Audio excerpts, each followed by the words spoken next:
Today's message from Reverend Christian Sorensen was recorded March 12, 2017, and it's titled Webs and Boxes. Today's affirmation is, I am free to live my life freely. And today we welcome the talent and voice of Bashira, who can be found on her Facebook page from a link on our website, joyouspodcast.com. And you can come visit us at seasidecenter.org on the website, or join us in Encinitas, California sometime, where we always have great music, a spirited message, and a joyful, loving, vibrant community that awaits you. It is my honor, as it is every Sunday, to introduce our guest artists. And today we have a lovely person who's here with us all the way down from Los Angeles, and we love when she's here with us. She's here with us every couple times a year, so we're so grateful that she made the trip down. She does have a CD with her, so if you are moved by her, please see her after the service. And she's been actually dabbling in more acting as of late. She's been doing some commercials, so you can probably see her on TV, or even follow her on her Facebook page, because I get to see the commercials there too. So without further ado, please help me welcome Bashira.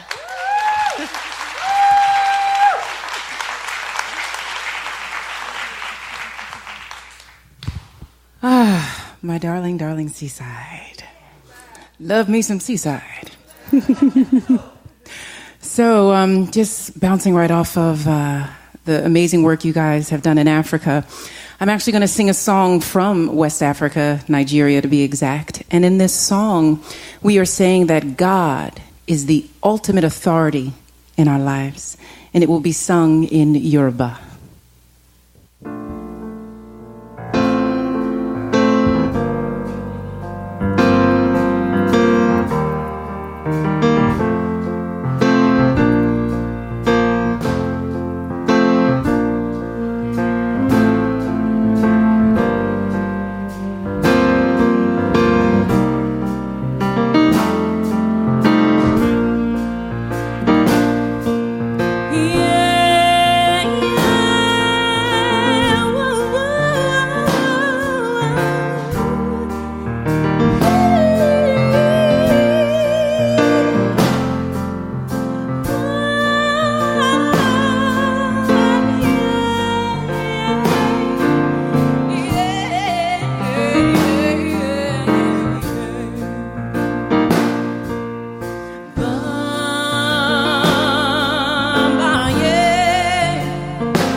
It means, God, you are the authority.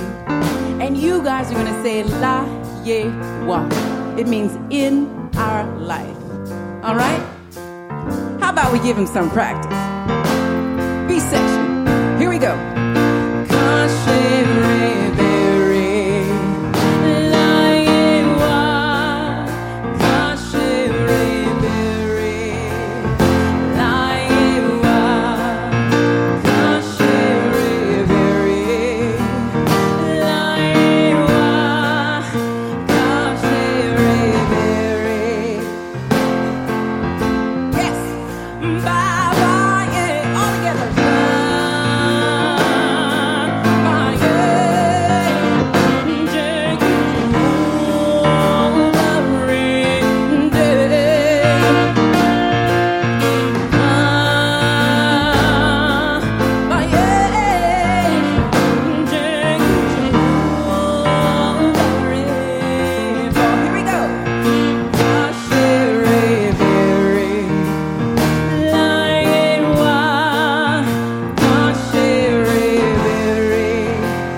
is just that song transported me. It was just to know God is my authority. That in my life, that is so wow. That's a wow one. Thank you. That is Brashira. Well, here we go. Hey, this morning's message is webs and boxes.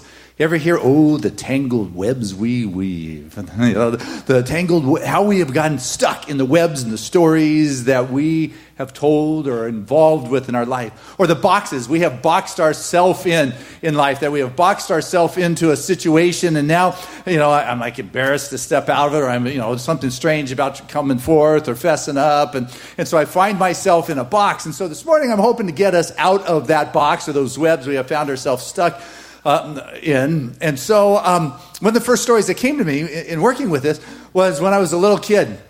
I had some neighborhood friends called the Hoffmans, and I would go with them all sorts of places. And one time we went to this indoor pool, and in this indoor pool was a high dive. And I watched all those Hoffman girls just race right up that ladder 20 feet into the sky and walk out to the edge of that platform and jump. Now, granted, I'm a little kid, but still, it was like, for me, that was a stretch. I don't know how one could jump so high from the sky or climb up that ladder. But as I watched them do that over and over, there was part of me that was kind of embarrassed for not actually doing it also. And there was part of me that was feeling, not quite right, ashamed. I don't know what it was, but there was something. I was in this box that I wanted safety. I wanted Mother Earth, to be able to stand on. But all of a sudden, something inside me clicked, and I stepped outside of that box, and I scurried up those steps, and I walked out to the edge of that platform, and I looked there. I don't know. But then I jumped, and I was like, woo, it's wonderful. It was so good. I got out of the water, I scurried up those steps, and I did it again and again and again and again. And do you remember a time in your life when you had something that just kept you not going, but you saw other people do it, and you knew that you could do it too, and watching others do it actually pushed you through your concern or your fear or the box that you were stuck in? Good. Okay, well, good. We're on the same track, because when you do that, it frees you up. I mean, after that, I was able to jump off the roof into the swimming pool at home, not to Dad's happiness or anything.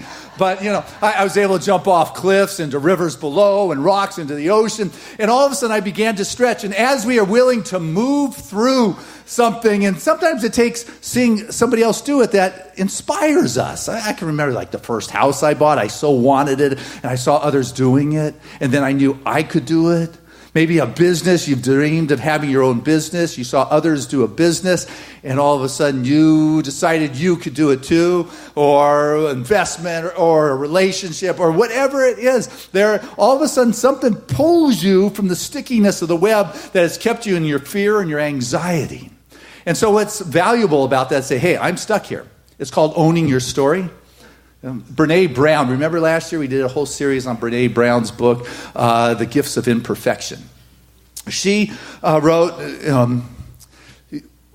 you've got to own your own story and learn to love yourself through that process. It's one of the bravest things you can do.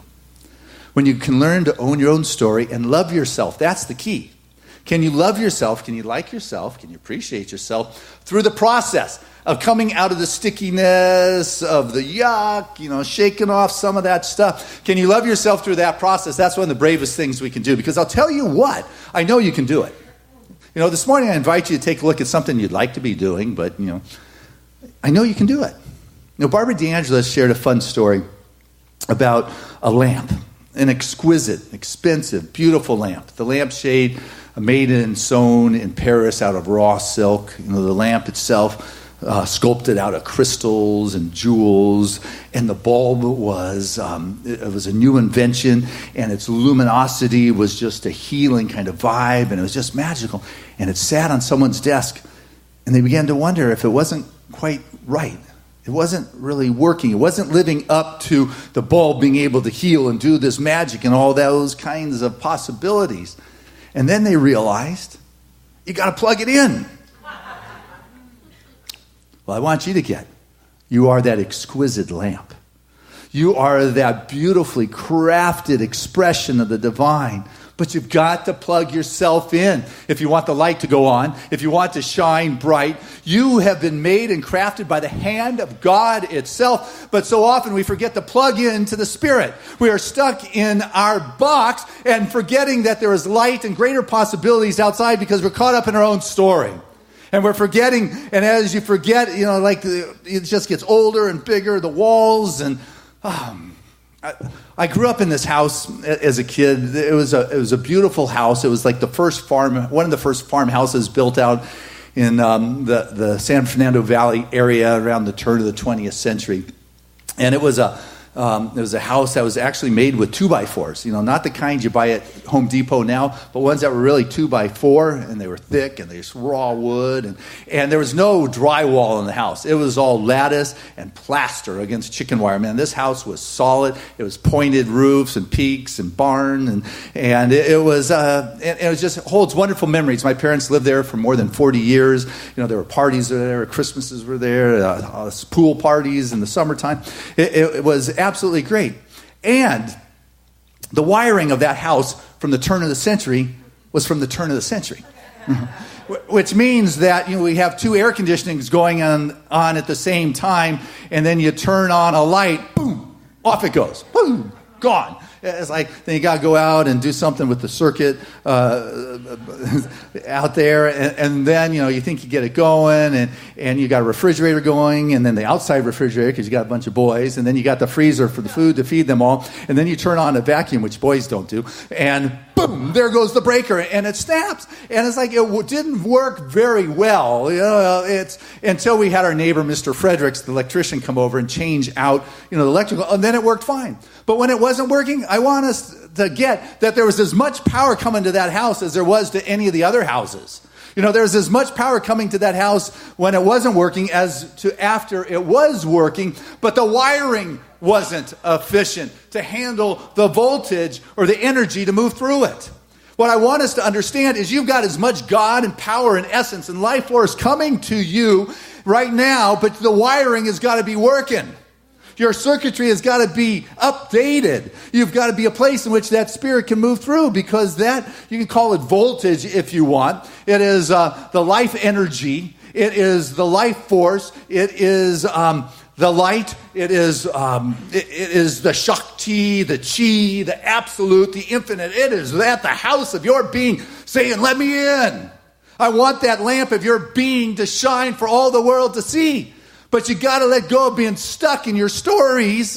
Get off that net and get going into your life and your world. And realize that you've got these circuit breakers that can be flipped in your life too. I mean, you can only take so much of that download and boom. We got a blender. We used to have a blender. We've kind of fixed it, but you turned it on, and all of a sudden the blender got real hot, and then boom, it would snap. The breaker would shut off. And you have to reset it. Well, that's what happens. And when we're getting too much of this download, we turn off. Because we don't have the circuitry. We stay in our box. We stay with what it is we know and have known. Thinking, okay, this is how it's got to work. Because this is what I know. This is how it works. God, I need you to heal this situation. God, I'm praying. You need to heal this here. That's not how it works. We would think God's function is to turn a sick body into a healthy body, or take an empty wallet and turn it into a full purse. But that's not the function of God, because the voltage and the power is right there already. What it needs to change is my consciousness. That's how I update the wiring. That's how I begin to open up my new circuitry, as I shift my consciousness to recognize there's more here than when I first started. It was started and built in the turn of the century. There's probably some updates that has happened since then. And if you were born in the last millennium, which is really not that long ago, right? Just like 17 years. There could be some new updates to your consciousness, to your wiring, so that voltage that is infinite can come into your life and pop you out of where you've been. So as we know, Anita and Johnny is coming to Seaside. I trust you have got your tickets, because it is a hot event that you want to be at. Look, she made the cover. Life Connection. Nice job. Make sure you pick up your tickets if you don't, because they are going. But I want to share with you, and Amelia, one of our members at Seaside, did this wonderful article with Anita. And it goes, they're talking about consciousness and being on the other side. The physical body gives us the feeling that we're separate from each other. Yeah. I mean, you're there, I'm here, I'm kind of separate. But in that realm, when we're no longer expressing through the physical body, it's like we don't know where we begin and where we end. There aren't any boundaries. So when I met my father, his essence emerged with mine. When I observed my family, I could feel their emotions as though they were mine. There are no boundaries between you and me, but we have this impression that there is because we have these physical bodies. We feel we're limited to the physical body. We believe that our essence, our consciousness, and our soul, whatever you want to call it, is contained within the physical body. But it isn't. It's far greater. And when we no longer have a physical body, we realize how powerful we are. I'm here to say you don't have to wait until you don't have a physical body. I want you to step away from that web and realize how powerful you are now. That the power and the voltage is right there, ready to be wired in as you change your circuitry to recognize that, you know what? What's going on in here? This body is really inside of who I am. I am this vibration, this frequency, this energy field, and this body is operating inside of that. And what I want to do is work with that place. Eckhart Tolle, he said that we should be at least as interested in what's going on inside as what's going on the outside. Because when you get the inside right, the outside falls into place. That's it.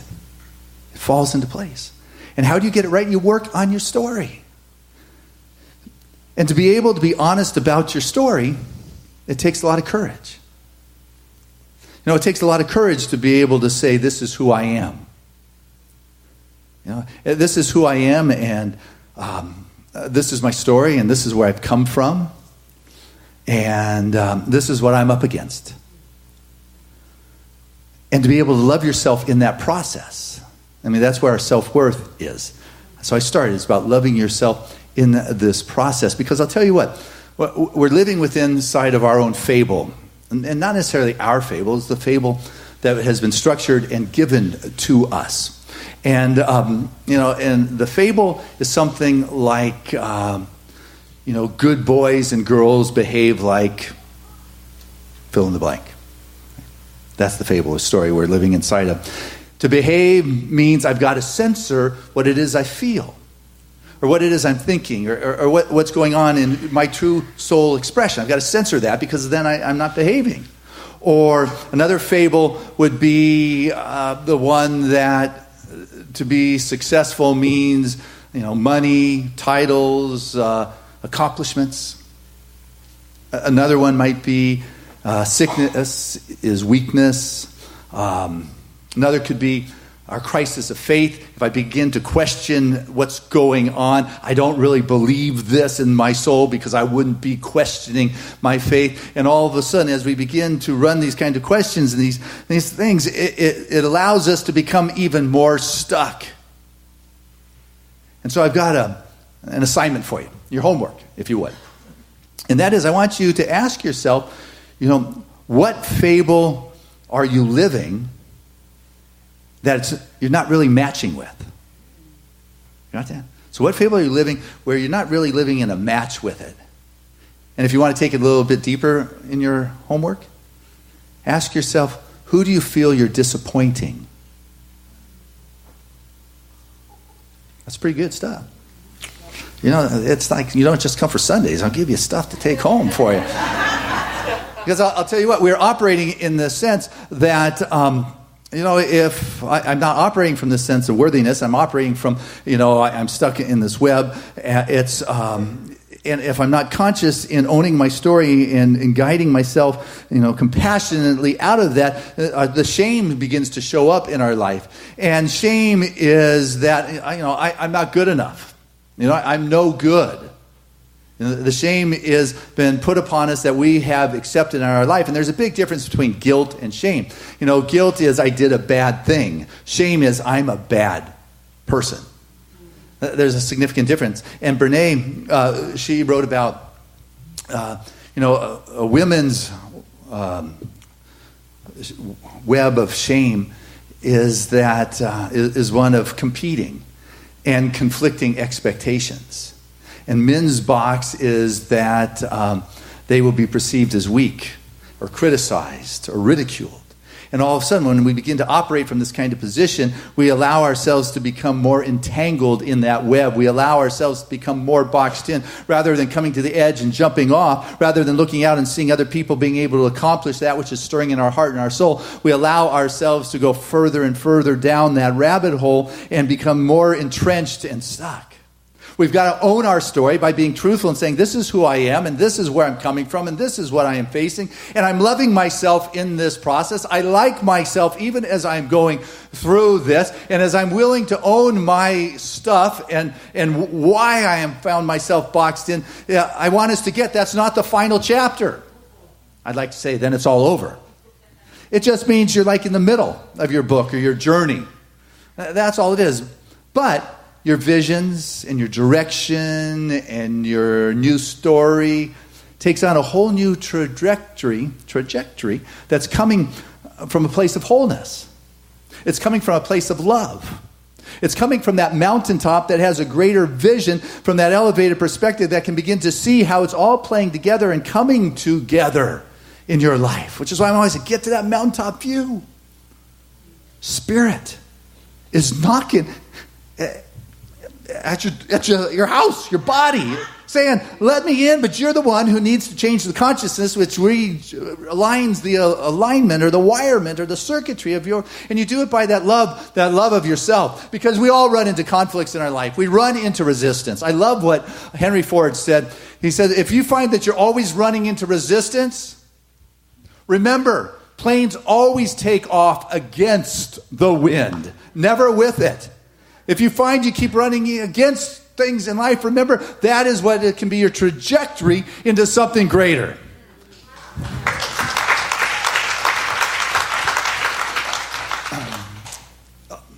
John Newman wrote an incredible song. It said, through dangers, toils, and troubles, we have already come. Thus grace has brought us safe thus far, and grace will lead us home. Thus grace has brought us safe so far, and grace will lead us home. Grace has brought us this far, and we've come through the dangers, the toils, and the snare. We already have come through some. And most of, at least many of the challenges that we have feared or we've had anxiety about, or that we have built to epic proportions in our consciousness, in our field of awareness, if not many, most really, have not come about. Now, granted, some have. And they've come about with more steam and yuck than we would have thought we had the chutzpah to handle, or the spiritual connection, or the divine download. But if you look back, you've probably come through it. And you've probably come through enriched, stronger character, and in a greater place than if it had been an easier journey through.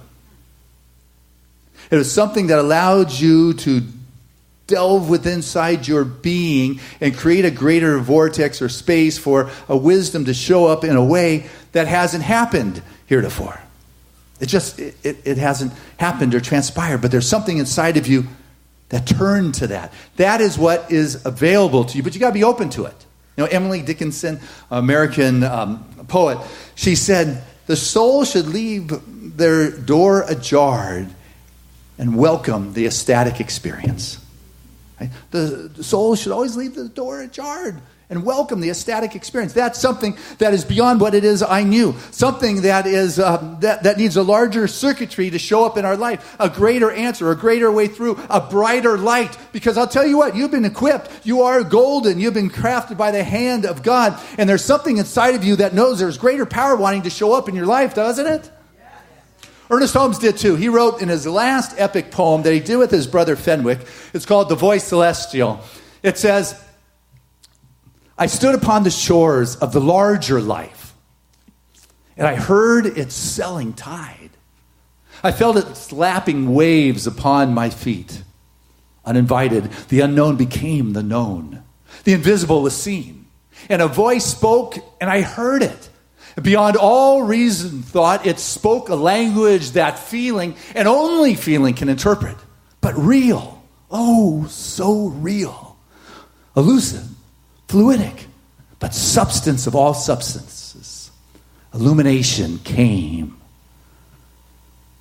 Don't you feel that there's just something lapping at the feet of your soul? That you're standing at the shore of something that is far greater? That there is something inside of you that feels this and knows this? You've got to just get unstuck from the tanglement of your fabricated fables.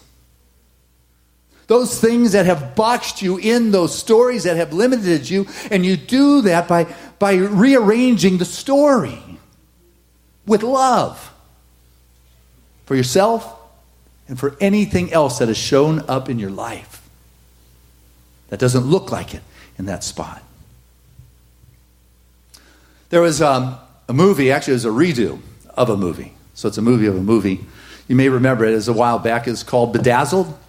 Remember Bedazzled? It was of a guy, young guy, a tech nerd, San Francisco area. And he didn't really have the social skills to communicate, but there was this one pretty co-worker that he couldn't quite figure out how to connect with, hook up with. And he was out at the bar one night, and beautiful, I think Elizabeth Hurley came up, and she was the devil. She said, I'll grant you 7 wishes. You know, if you sell me your soul. 7 wishes, man, deal, count me in. And so he went ahead and made the deal with the devil. And after he went through the wishes, he came to realize there was no greater peace, there was no greater, connection or self-expression. He got wasted, they weren't right, or whatever they were. But and so when the devil came to get him, and she wanted her to, she threw him in the dark cell, the darkest recesses of, waiting for the judgment day and the fear and, costing him his life and all that stuff. And as he's sitting in this dark cell, there's a cellmate in there. Little did he know it was an angel in disguise, and said, you can't sell your soul.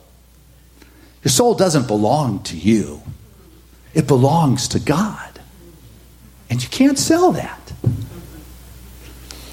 Well, my goodness, I want you to know you can't sell your soul. I want you, you are spirit expressing.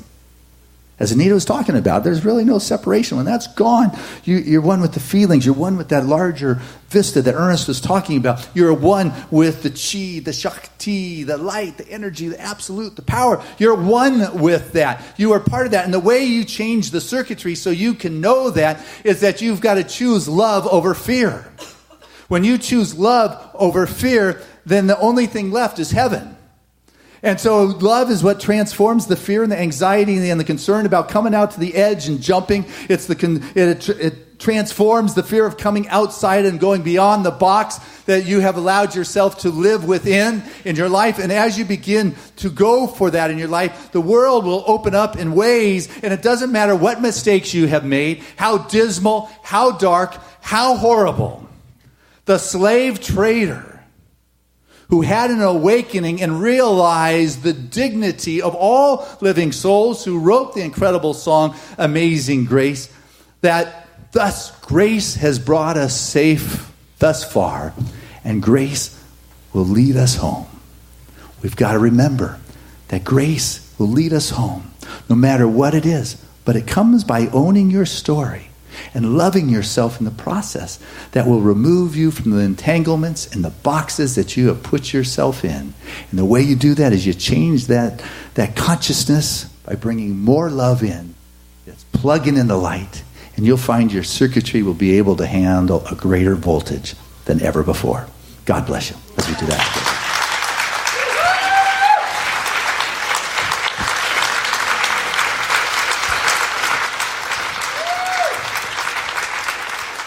Let's keep it going as we bring Brashira back to the stage.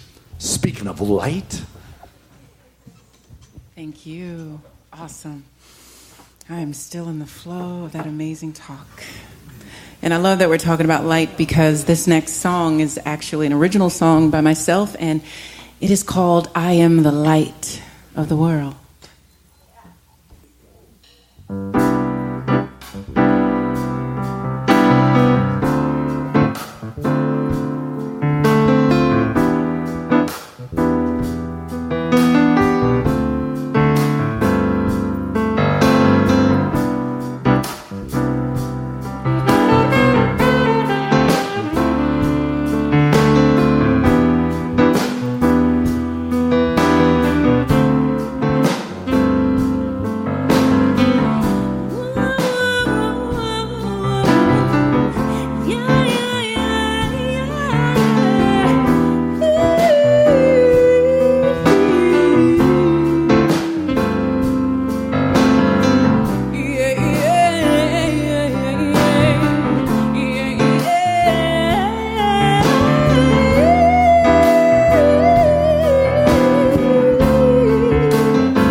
Thank you. Thank you.